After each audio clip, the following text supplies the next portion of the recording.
மனம் திரும்பு, மனம் திருந்து. ஆவிக்குரிய வாழ்க்கையில ஒரு மனிதனை ஆண்டவராய் இயேசு கிறிஸ்து ரட்சிக்கப்படும் பொழுது, அதாவது ரட்சிப்பை ஒரு மனுஷனுக்கு கொடுக்கப்படும் பொழுது மன திரும்புதலை கொடுக்கிறார். அதுதான் ரட்சிப்புக்கு அடையாளம். மன திரும்பும் பொழுது அவன் ரட்சிக்கப்படுகிறான் என்று சொல்கிறோம். அப்போ எதை விட்டு மனம் திரும்புகிறார்கள்? பாவத்தை விட்டு மனம் திரும்புகிறார்கள். என் பழைய வாழ்க்கையை விட்டு மனம் திரும்புகிறோம். பழைய பாவத்தை விட்டு நான் மனம் திரும்புகிறேன். அப்புறம் சொல்லுங்க, இதுக்கெல்லாம் நம்ம என்ன செய்யறோம்? மனம் திரும்பி நான் பரிசுத்தமாய் நீதியான வாழ்கிறதற்கு என்னை ஒப்பு கொடுக்கிறேன் என்று சொல்லி அறிக்கை செய்து, வாயினால அறிக்கை செய்து, ஜீவனுள்ள தேவனே என்னுடைய ஆண்டவராய் இருக்கிறார் என்று சொல்லி நான் அறிக்கை செய்து தேவனை ஏற்றுக்கொண்டு நான் ரட்சிக்கப்படுகிறேன். இது ரட்சிக்கப்படுகிற ஒரு மனுஷனுக்கு கொடுக்கப்படுகிற ஒரு அழைப்பு. இதைத்தான் மத்தேயு எழுதின சுவிசேஷம் 3வது அதிகாரம் 2வது வசனத்துல யோவான் சாமியார் சொல்லுகிறதான காரியத்தை பார்க்க முடியும். வாசிக்கலாம். 3வது அதிகாரம் 2வது வசனம். மனம் திரும்புங்கள், மனம் திரும்புங்கள், பரலோக ராஜ்யம் சமீபித்திருக்கிறது என்று பிரசங்கம் பண்ணுகிறார். இது ஆரம்ப ஸ்டேஜ். அதாவது ரட்சிக்கப்படுகிறதுக்கு ஒரு ஆரம்ப சுவிசேஷத்தினுடைய வார்த்தை, காஸ்பல். இந்த ஆரம்ப சுவிசேஷத்தினுடைய வார்த்தையை பிரசங்கிக்கும் பொழுது ஒரு பாவத்தில் இருக்கிற மனுஷன் அவன் மனம் திரும்புகிறதுக்கு ஏதுவாக இருக்கிறது இந்த வார்த்தை. 2வது கீழே வாசிக்கலாம். 3வது அதிகாரம் 8வது வார்த்தையை வாசிக்கலாம். மனம் திரும்புவதற்கு ஏற்ற கனிகளை கொடுங்கள். அல்லேலூயா. மத்தேயு எழுதின சுவிசேஷம் 3வது அதிகாரம் 8வது வசனத்துல மனம் திரும்புவதற்கு ஏற்ற கனிகளை கொடுங்கள். அங்க ஃபர்ஸ்ட் சொல்றாரு பிகினிங்ல மனம் திரும்புங்கள், பரலோக ராஜ்யம் சமீபித்திருக்கிறது. இது சுவிசேஷம் சொல்லி முடிச்சார். இப்ப ரட்சிக்கப்பட்டாச்சு. ரட்சிக்கப்பட்டு இன்னைக்கு சபைக்குள்ள வந்தாச்சு. வந்து உட்கார்ந்து இருக்கிற தேவ ஜனங்களை ஆண்டவர் உருவாக்குகிறதற்கு ஆண்டவர் பிரயாசப்படுகிறார். யார் மூலமாய்? ஊழியக்காரர் மூலமா ஆண்டவர் சத்தியங்களை கொடுத்து அவர்களை உருவாக்குகிறதற்கு ஆண்டவர் என்ன செய்கிறார்? பிரயாசம் எடுக்கிறார். அல்லேலூயா, அல்லேலூயா. கவனிங்க. ஆனா மனம் திரும்புதல் எனக்கு உண்டாயிருச்சு. கவனிங்க, எல்லாரும் நினைப்பாருங்க, எனக்கு மனம் திரும்புதல் உண்டாயிருச்சு, நான் ரட்சிக்கப்பட்டுட்டேன், ரட்சிக்கப்பட்டு நான் சபையில வந்து நான் உட்கார்ந்து இருக்கிறேன். ஆனாலும் எதுக்காக நான் வந்து உட்கார்ந்து இருக்கிறேன்? நான் ஒரு முன்னேறுதலுக்காக, தேவனுடைய பரிசுத்தத்தை நோக்கி, தேவனுடைய வார்த்தையை நோக்கி, ஒரு மகிமையை நோக்கி நான் என்ன செய்கிறேன்? முன்னேறி கடந்து போகிறதற்கு நான் சபையில வந்து ஆண்டவர் என்ன செய்து வைத்திருக்கிறார்? உட்கார வைத்திருக்கிறார். அல்லேலூயா, அல்லேலூயா. நீங்க மனம் திரும்பியாச்சு, ஆண்டவரை வாயினால அறிக்கை செஞ்சாச்சு, அவரை உள்ளத்துல ஏற்றுக்கொண்டாச்சு. இதுக்கு அடுத்த ஒரு படி மனம் திரும்புவதற்கு ஏற்ற ஒரு கனியை கொடுங்கள். வேதம் சொல்லுகிறது மனம் திரும்புவதற்கு ஏற்ற ஒரு கனியை கொடுங்கள் வேதம் சொல்லுது. அப்ப மனம் திரும்புவதற்கு ஏற்ற கனியை கொடுங்க அப்படின்னா சபையில தேவன் உட்கார வைத்திருக்கிறார் அப்படின்னு சொன்னா திருந்தணும் அப்படிங்கிறத ஆண்டவர் உட்கார வச்சிருக்கிறார். அல்லேலூயா, அல்லேலூயா. அதைத்தான் பவுல் உலகத்தில் சொல்றாரு. எபேசியருக்கு எழுதின நிருபத்துல 2வது அதிகாரம் 8வது வசனத்துல வாசிக்கலாம் வேகமா. எபேசியருக்கு எழுதின புத்தகம் 2வது அதிகாரம் 8வது வசனம்.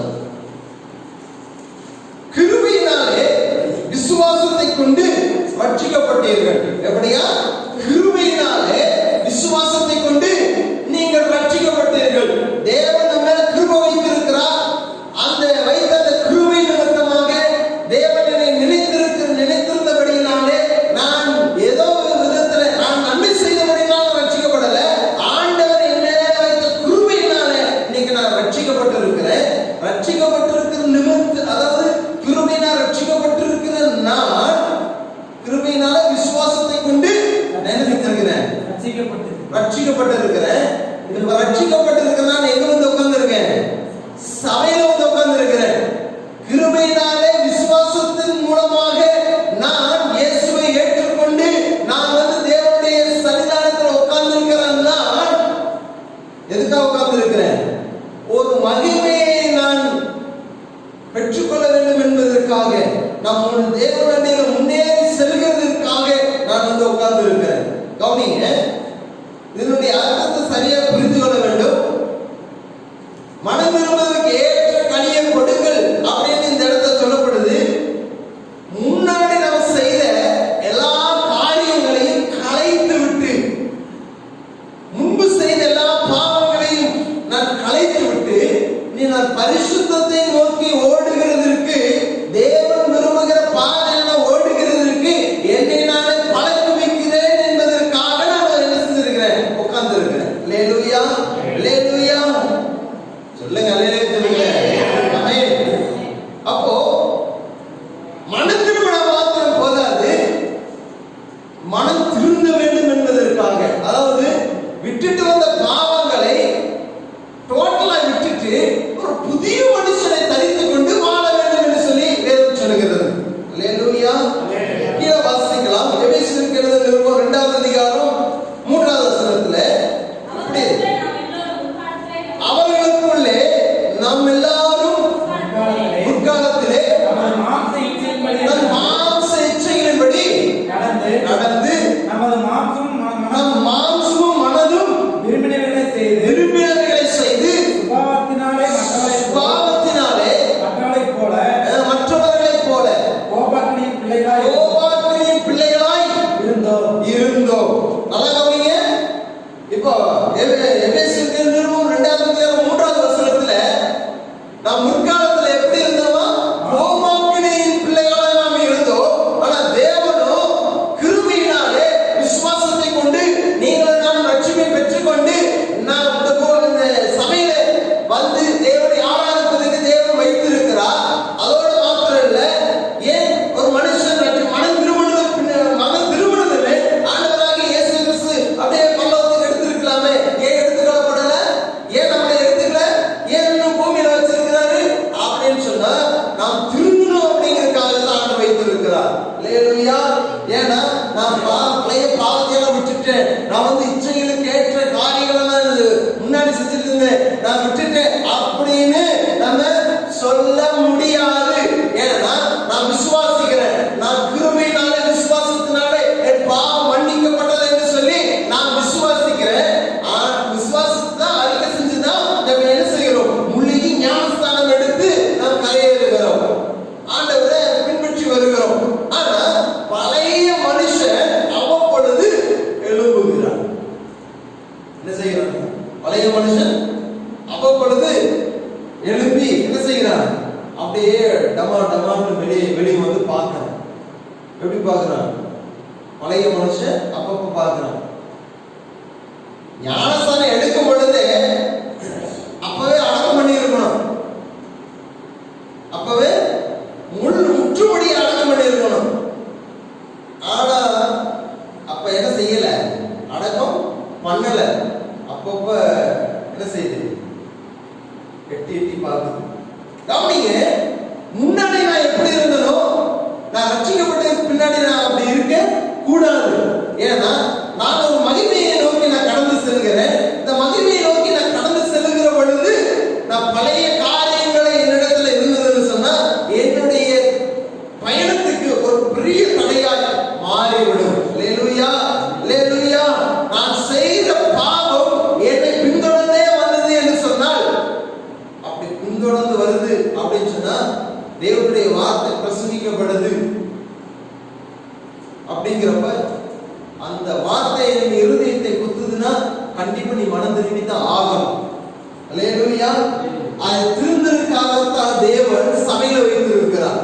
தேவனுடைய வார்த்தையை கேட்கும் வாழ்க்கையில திருந்தணும் அப்படிங்கிறதுக்காகத்தான் இன்னும் வேதவசனம் சொல்லுகிறது, பரிசுத்தம் உள்ளவன் இன்னும் பரிசுத்தமாகட்டும், அசுத்தம் உள்ளவன் இன்னும் அசுத்தமாகட்டும். அல்லேலூயா. நீங்க சபையில உட்கார்ந்துட்டு நான் பரிசுத்தத்துக்கு வந்துட்டேன், நான் அழைக்கப்பட்டிருக்கிறேன் அப்படின்னு சொல்லிட்டு மீண்டும் நான் அசுத்தத்தவே நான் செஞ்சுட்டு இருந்தேன் அப்படின்னு சொன்னா இன்னும் நான் திருந்தப்படல.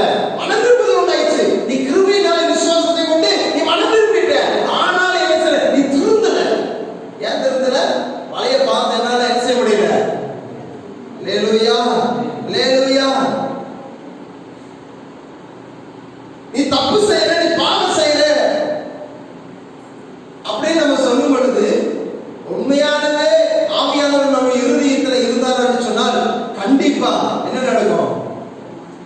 ஒரு உணர்வு உண்டாகும். ஆகுமாக நிச்சயமா உண்டாகும். ஐயோ நம்ம பாவம் செய்யறோம் அப்படின்னு சொல்லி. இதே ஆவியானவர் ஊழியக்காரன் மூலமா பேசும் பொழுது நீ தப்பு செய்யற அப்படின்னு சொன்னா நான் அந்த வார்த்தைகளை கேட்டுட்டு அது இப்படி எல்லாம் சொல்லுவாங்க, இப்படி எல்லாம் பேசுவாங்க அப்படின்னு நீ கேட்ட அப்படின்னா இன்னும் நீ என்ன ஆகல, இன்னும் நீ மனம் திரும்புவது. நீ பெயருக்காக நீ மனம் திரும்பி இருக்க, நீ பெயருக்காக மனம் திரும்பி இருக்க, நீ திருந்தல. மனம் திரும்பி இருக்கிற நீ மனம் திரும்புவதற்கு ஏற்ற கனிகளை கொடுத்து நீ திருந்தல. அடுத்த வேதவாசம் சொல்லுங்க, நான் திருந்தணும் அப்படிங்கிறக்காக கிறிஸ்து பூமியில வச்சிருக்கிறார். உன் குணாதிசயம் வாழணும் அப்படிங்கிறக்காக கிறிஸ்து பூமியில வச்சிருக்கிறார். நீ திருந்தணும் அப்படிங்கிறக்காகத்தான் நீ உன் நாவில நீதியை பேசுகிற நாவில வச்சிருக்கிறார். நீ திருந்தணும் அப்படிங்கிறக்காக என் விசுவாசத்தை நீ சாகுறதுக்கு ஃபாலோ பண்ணி வாழணும்னு சொல்லி ஆண்டவர் வைத்திருக்கிறார். ஆனா நான் என்ன செய்யறதில்ல. எப்படி இப்படி எல்லாம் ஆவியானவர் பேசுவான்னு ஆவியானவர் நீ கேள்வி கேட்ட அப்படின்னு சொன்னா இன்னும் நீ திருந்தல, மனம் திரும்பல அப்படிங்கிறது தான் இருக்கும். ஹலோ, நீங்க ஆவிக்குரிய வட்டாரத்துல நீங்க எப்படி போயிட்டு இருக்கு தெரியுங்களா? பேருக்காக ஆயிடுச்சுக்காம பைக்ல தூக்கிட்டு போயிட்டு அப்படியே பைக்ல அப்படியே அணைச்சிட்டு நானும் ஆலயத்துக்கு போறேன் அப்படிங்கிற பேருக்கு சபைக்கு வந்துட்டு உட்காந்துட்டு ஆராய்ச்சிட்டு வேதத்தை கேட்டுட்டு பாசு சொன்னாங்க அப்படின்னு சொன்னா அந்த வார்த்தைக்கு அப்படியே மார்க் போட்டுட்டு இப்படி எல்லாமே பேசணும் கேள்வி கேட்டுட்டு போகக்கூடிய ஆட்கள் இன்னைக்கு சபைகளிலே இருந்து கொண்டிருக்கிறது. அல்லேலூயா. உன்னுடைய பழைய முற்பாவங்களை விட்டு தனி மனதில் என்ன செய்கிறார்? அறிக்கை செய்து வருகிற கிருபையினாலே விசுவாசத்தை கொண்டு நீ ரட்சிக்கப்பட்டிருக்கிறாய். ரட்சிக்கப்பட்ட நீ திருந்த வேண்டும் என்பதற்காக தேவன் பூமியில வைத்திருக்கிறார். இன்னும் எனக்குள்ள அந்த எரிச்சல், இன்னும் என்னுடைய பழைய சுபாவம், இன்னும் எனக்குள்ள அந்த பழைய காரியங்கள் இன்னும் எனக்குள்ள வெளிப்பட்டு கொண்டே இருந்தது அப்படின்னு சொன்னா இது தவறு. தேவனோடு நம்ம நடக்க முடியாது. நாம் தேவனோடு நடக்க முடியாது. நான் மனம் திரும்பினேன் என்று சொன்னாலும் நான் திருந்துகிறதற்கு தேவனுடைய கருத்தில் ஒப்பு கொடுக்க விட வேண்டும். ஆமென். பிரசவம் அப்படிங்கிறது அப்படியே பூசி மொழிவி அப்படியே அப்பா பிள்ளைகளே தேவ ஜனங்களே அப்படின்னு சொல்லிட்டு பூசி ஒழுகக்கூடியதான பிரசங்கள் அல்ல. ஏன்னா ஜனம் தேவ ஜனம் பாவம் செய்யும் பொழுது கண்டித்து உணர்த்துகிறதுக்கு தான் தேவன் ஆவியானவர் ஊழியக்காரன் மூலமா ஆண்டவர் பேசுகிறார். சபை ஜனங்களை பூசி மொழிகி என்ன பாவம் செஞ்சாலும் கண்டு காணாம போகிறதற்கு ஊழியக்காரர் வைக்கவில்லை. அப்படி வைக்கப்பட்டது என்று சொன்னால் அது நல்லதில்லை. ஏன் தெரியுமா? ஒரு புண்ணு பிடிச்சிருச்சு, அது வீக்கம் கண்டு அது அப்படியே சாமச்சு அந்த சலத்தை எடுக்கப்படவில்லை என்று சொன்னால் அது என்ன ஆகும்? அது புறையோடி அழகாய் மேலே சென்று எல்லா நரம்பு எலும்பு ரத்தங்கள் எல்லாவற்றையும் சிதைத்து அந்த காலவே துண்டா எடுக்கக்கூடிய சூழ்நிலை உண்டாகிவிடும். நல்லா கவனிங்க. பிரசங்கம் அப்படிங்கிறது கண்டித்து உணர்த்தி போதிக்கக்கூடிய பிரசங்கம். இன்னைக்கு அப்படியே ஜாலக் பண்ணிட்டு நீ ஆசீர்வாதமாய் இருப்பாய், நீ நல்லா இருப்பாய், நீ செழிப்பாய் இருப்பாய், செழிப்பாய் இருக்கிற நீ நல்லா இருப்ப. கர்த்தர் அதுக்காகத்தான் ஜீவனை கொடுத்தார், கர்த்தர் அதுக்காகத்தான் பாடுகளை பட்டார், ரத்தத்தை சிந்தினார், நீ நல்லா இருக்கணும்னு சொல்லிதான். ஆனா நீ பாவத்தோடு வாழணும்னு சொல்லியல்ல. அல்லேலூயா, அல்லேலூயா. தேவனுடைய வார்த்தை உனக்குள்ள இருக்கிற பாவங்களை எல்லாம் எடுத்து போட்டு நீ பரிசுத்தமாய் இருக்க வேண்டும், சுத்திகரிக்கப்பட வேண்டும் என்பதற்காகத்தான் ஆண்டவர் வேத வார்த்தை கொண்டு போதிக்கிறார். சீர்பிதுக்கப்படாமல் இருக்கக்கூடியதான வாழ்க்கை பெரும் ஆபத்தை கொண்டுவிடும். சீர்பிதுக்கப்பட்டு அவைகளை சுத்திகரித்து வழி இருக்கத்தான் செய்யும். சீர்பிதுக்கும் போது வழி இருக்கத்தான் செய்யும். விரிக்க எடுத்து அதை கிளீன் பண்ணும்போது வழி நடமான வழி உண்டாகத்தான் செய்யும். ஆனா எடுப்பதை விட்டுப்பார், அகற்ற வேண்டியதை அகற்றி விட்டு